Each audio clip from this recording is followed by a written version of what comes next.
खुदावंद यीशु मसीह के नाम में आप सबकी सलामती हो। जल्द आने वाले प्रभु यीशु मसीह के नाम में आप सबको जय मसीह की। परमेश्वर का धन्यवाद देते हैं सुंदर समय के लिए जो परमेश्वर ने हम सबके जीवन में दिया। हम अक्सर जब हमसे कोई गलती हो जाती है, जब हमसे कोई चीज टूट जाती है, या ऑफिस में जब हमसे कोई गड़बड़ी हो जाती है, तो अक्सर वहां पे एक चीज होती है। मैक्सिमम लोग क्या करते हैं, अपनी गलती को छुपाने के लिए किसी और पे क्या करते हैं, किसी और को ब्लेम कर देते हैं, किसी और पर अपनी गलती कर देते हैं, डाल देते हैं।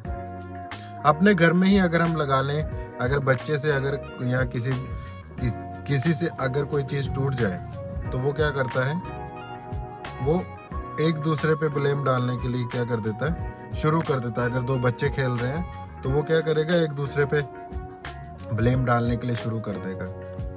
और ये जो ब्लेम है, ये जब हम बचपन से ही सुनते आ रहे हैं कि ये जो आदत है ये नई नहीं है, ये बहुत पुरानी आदत है। कई बार हमारे बुजुर्गों के द्वारा हमने सुना भी होगा कि ये बाबा आदम के टाइम की आदत है, हमारे पहले खानदान के टाइम की आदत है। तो ये वाकई में सही बात है।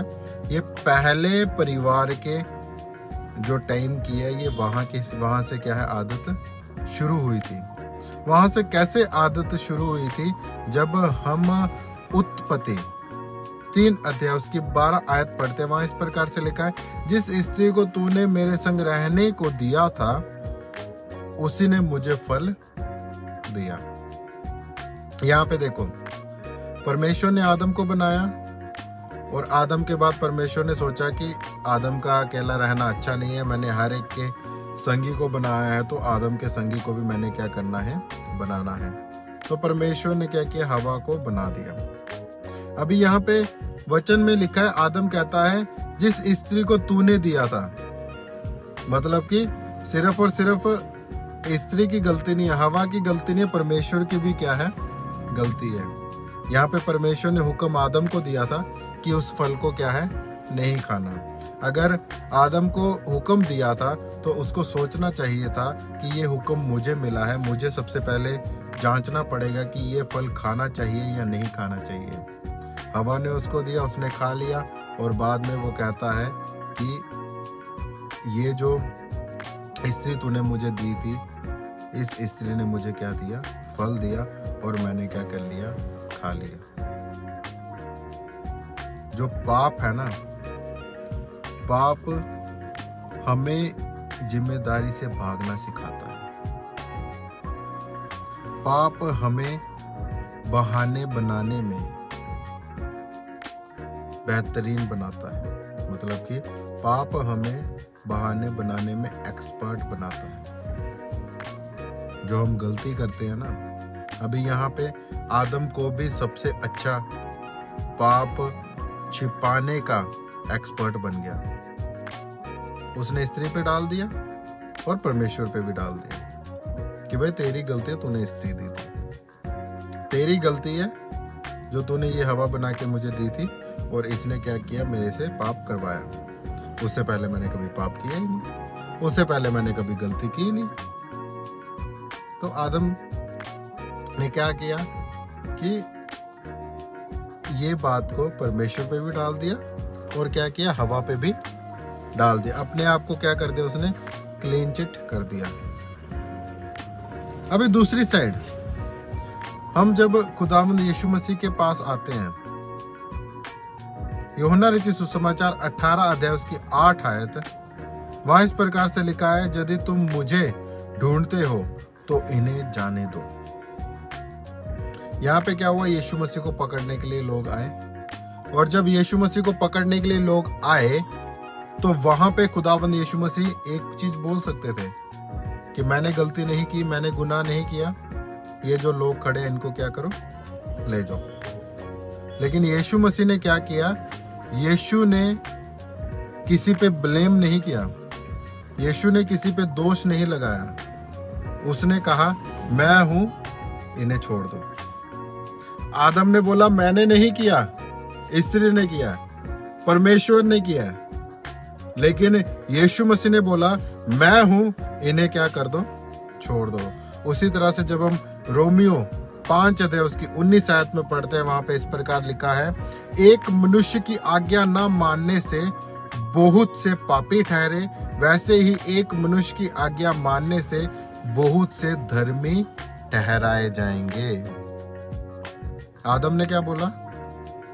वो दोषी है। यीशु बोला मैं कीमत चुकाऊंगा।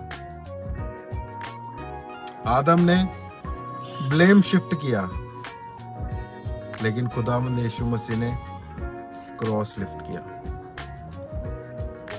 ब्लेम शिफ्टिंग और क्रॉस लिफ्टिंग में जमीन आसमान का अंतर है।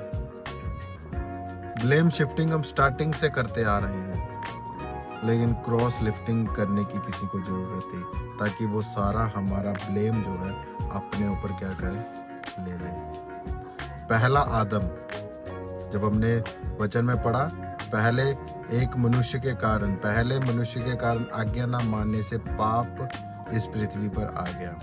पहले आदम ने कहा ये मेरी गलती नहीं है, लेकिन दूसरे आदम ने कहा, जिसका नाम है खुदावंद यीशु मसीह, जिसको हम आखिरी आदम भी बोलते हैं, उसने बोला ये मेरी जिम्मेदारी है ना। कितना अच्छा वादा।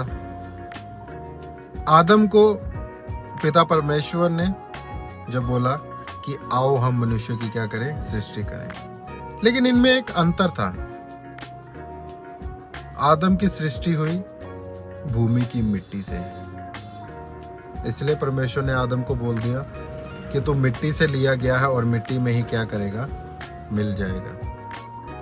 लेकिन खुदावंद यीशु मसीह की जो पैदाइश हुई वो हुई स्वर्गीय अनुग्रह से, इसलिए वो आया था क्रॉस लिफ्ट करने के लिए, ताकि हम लोगों का ब्लेम जो है वो क्या किया जाए, खत्म किया जाए।